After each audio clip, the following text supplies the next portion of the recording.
Hi guys, I'm Adam Wilborn from WhatCulture, joined by Adam Nicholas from WhatCulture, and we are here with all of the news ahead of NXT TakeOver 31, which of course we will be doing a live stream for, so come and join us for that in, less than an hour's time. But we should get into it, Adam Nicholas, with a story about NXT TakeOver and the Performance Center. Yes, indeed. A brand new looking Performance Center has come to us. Obviously, we know they have completely revamped the Performance Center ahead of all those shows that the WWE main roster did in there. Well, now NXT is officially, first of all, moving into there, of course, which we've heard about. Instead, they will be leaving Full Sail, moving into the Performance Center. But as my colleague has alluded to here, the Performance Center has got a brand new name ahead of this brand new takeover that we're getting, with lots of exciting, game-changing things that are happening on it. Well, a new name for a new home for NXT. It will be referred to as the Capital Wrestling Center. Now, Triple H announced this during the conference call and basically said it was a little homage. He said it's a historical callback to where this all began.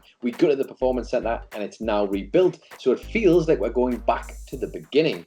To me, it feels like we're going back to 1953. I sincerely hope not, I suppose, for tonight. But just like then, we're doing something different and new, taking the business to a whole new level. And moving forward, obviously, all of the tapings of NXT will now be emanating from there rather than Full Sail. Adam Wilborn, exciting stuff. And they did just release a little clip on Twitter. Go and find it if you're watching this news video and haven't seen it, because Vic Joseph is there to give you a quick glimpse into what it looks like, and it looks rather wonderful.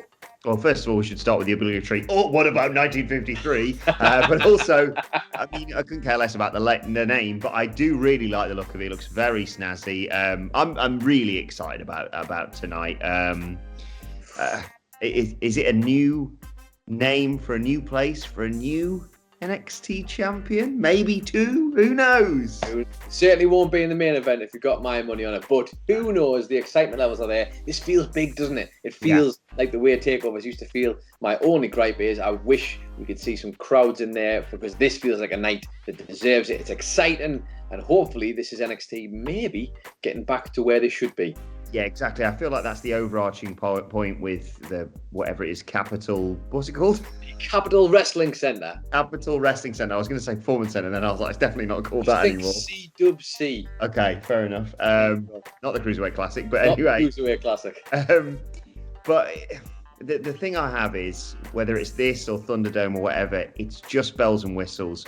You still need the stuff that's going on to be entertaining, and the most important thing you'd love to see, but obviously we cannot have right now, is crowds. Although, bit of a sneak peek for you, I'm not sure if you've seen this or not, Rhea Ripley is set to be on the kickoff show tonight, presumably to deal with the whole Raquel Gonzalez sort of thing. I think she's going to be more of a, talk rather than in-ring stuff. But let's be honest, when it comes to NXT, who bloody knows? Right, but anyway, let's talk about from wrestling's future to wrestling's past. A WWE legend, Lisa Marie Varon, you'd probably better know her as Victoria, recently did an interview with Fightful where she admitted she would be open to a return to WWE. Now, she retired in 2019, but she said she'd consider returning to WWE. She said, I would have to ask exactly what the details are. I'm not going to go back and just say and then just say as the girls go to the ring, hey, have a good match, and that's it. That's my cameo. I'm not going to go back for that. I would like to, what they say in the business, get my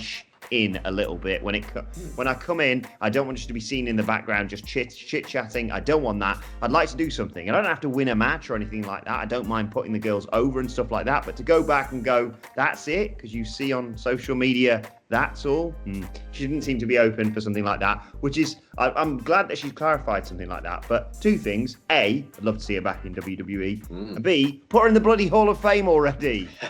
Yeah, definitely. I mean, she does come with such pedigree. I mean, didn't we get that funny moment where she was supposed to be in the Royal Rumble? We saw the images of her Tron, and then she never actually ended up being in the Rumble in the end, which is a shame. But she obviously, it goes without saying, she's got a great history in WWE, and you're always looking for bringing some talents back that, yes, they might end up enhancing the other talent, but they do also want to be able to prove they can still go. We've seen it happen. Trish Stratus being a great, most recent example we've had. Lita, of course, as well in there. So many. Mickey James still to this day, even though she doesn't get treated the way she probably should. You kind of want to see them come back and at least get a chance to prove themselves, not just be a stepping stone for everybody else, because you can also enhance talent without squashing people. It's funny, that, isn't it? Ironic as well that you say that on like the 1 year anniversary of SmackDown. I know. Fox. What happened on that opening episode, Adam? I can't remember. Well, I checked Reddit's circle earlier and had horrific flashbacks to Kofi's WWE Championship reign, just ending. And then the week after, he was just like, well, these things happen. Who wants a pancake? It's a pancake that I've crushed. Bastard. Oh, goodness me. For what it's worth, I remember watching that episode with Michael Hamflett in this very house. And yeah, it was quite something, that, wasn't it? I remember being sort of mind Jedi tricked by Vince by this. Because I remember watching it on the Saturday morning and going, bloody hell, Cain Velasquez. Oh, and yeah. Just slowly going, but hang on, what? That doesn't affect the Kofi Kingston. What have they done? No, I'm angry about this now. It was just like, it took me a few minutes, but I got there in the end. And we were all staring down the barrel of possibly Kofi Kingston losing his belt so that Cain Velasquez could be crowned at Crown Jewels. Remember the panic we had at that? That was real, that. Cain Velasquez versus Brock. And then it ended in about, I suppose, with the whole...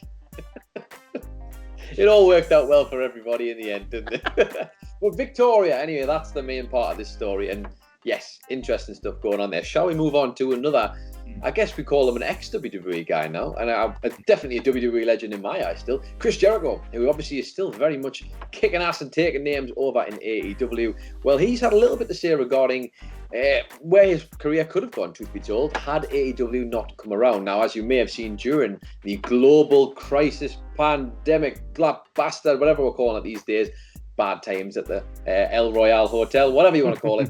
Basically, Jericho was doing his, and let me get this right, his Saturday night special Facebook stream. Obviously, he's done quite a few of these, where he just brings people on, hosts people all night, and they're usually quite entertaining, I guess. We usually get a couple of tidbits. Well, we've got a few more from Mr. Jericho regarding AEW and perhaps what the origins could have been for AEW as well, if you indeed drink the Jericho Kool-Aid. He says basically that AEW kind of was inspired to begin after Tony Khan saw his match in New Japan Pro Wrestling with Kenny Omega. Obviously, an amazing match, an amazing feud. Jericho proving that there was potential for that crossover aspect within wrestling.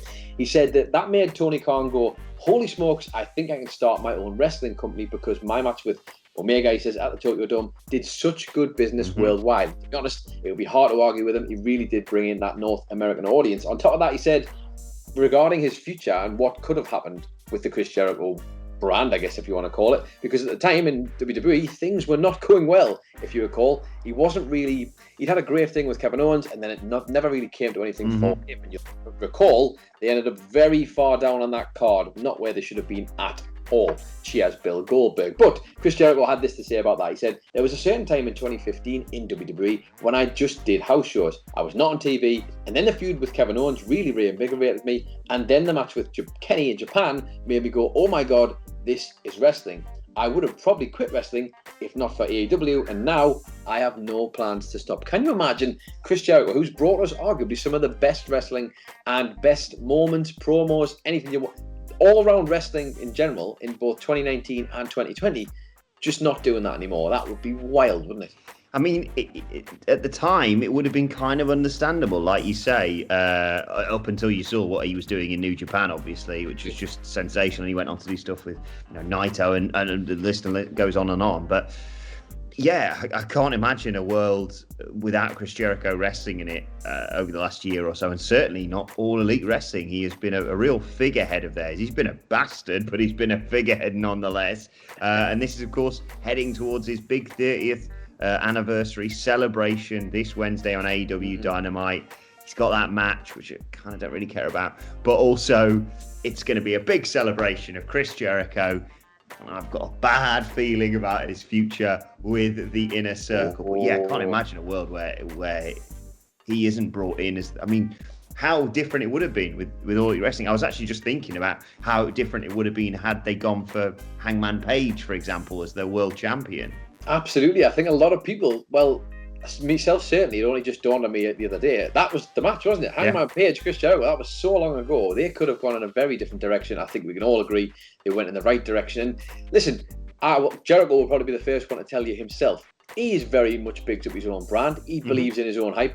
But when the guy delivers as much as he does, it would be hard not to. I mean, he's literally changed, I'd argue, he's changed the game since leaving WWE, taking it across to New Japan, proving that as an option for wrestlers to go and do, and then showing that you can do business and come up with a whole new company and still be as good at his age.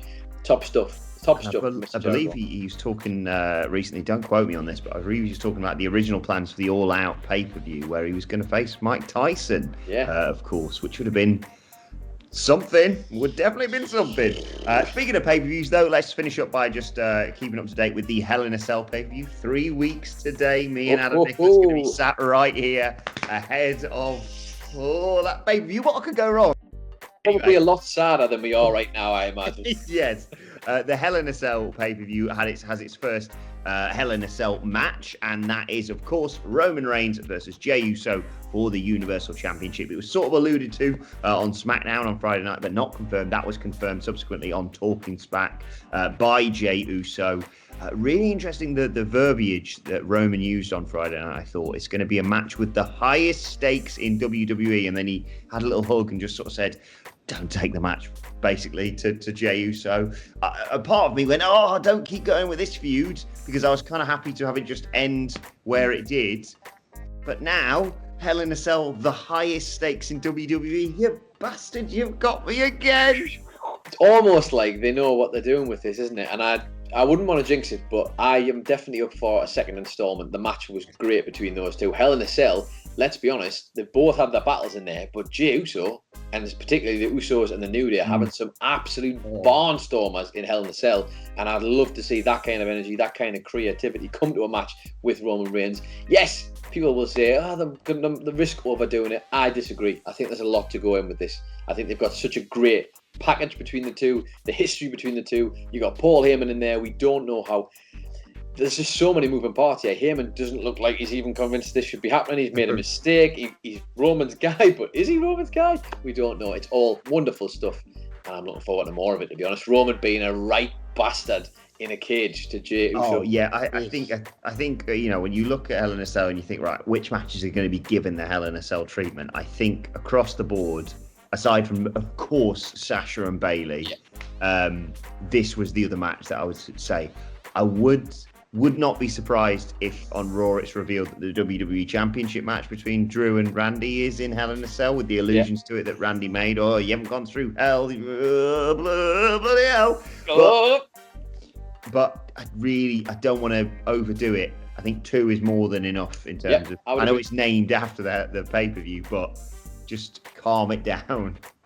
Calm down, dear. It's just a commercial. Exactly. I tell you what would be fascinating though, if in terms of Roman and Jey, like the amount of moving parts that are going on in that match, and like what the stakes could actually be. I know it's WWE, so they say that, and that it might not deliver in that department, but what if it does? Everything that is so far has delivered. So for them to say that, they must have something good in mind.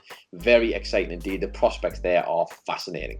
Yeah, really, really good. But anyway, that is tonight's news ahead of NXT TakeOver 31.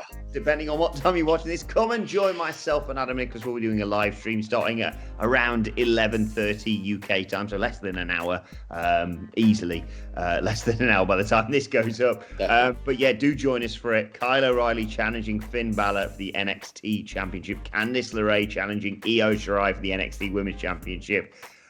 And a whole host of other great matches as well that I'm not going to go into right now. But for now, do let us know your thoughts on everything we discussed in the comment section. Don't forget to like, share, and subscribe. And subscribe to WhatCulture Wrestling on either iTunes, Spotify, wherever you get your podcasts from, for daily wrestling podcasts, including myself and Adam Nicholas, breaking down everything that happens at NXT TakeOver in just a few hours' time. You can also let us know your thoughts on Twitter at WhatCultureWWE and watch there. Follow both of us. You can follow Adam Nicholas at It's Adam Nicholas, and you can follow Adam Wilborn at Adam Wilborn. Follow us all at WhatCulture WWE. But this has been this evening's wrestling news. My thanks to Adam Nicholas. Thank you for joining us, and we will see you soon.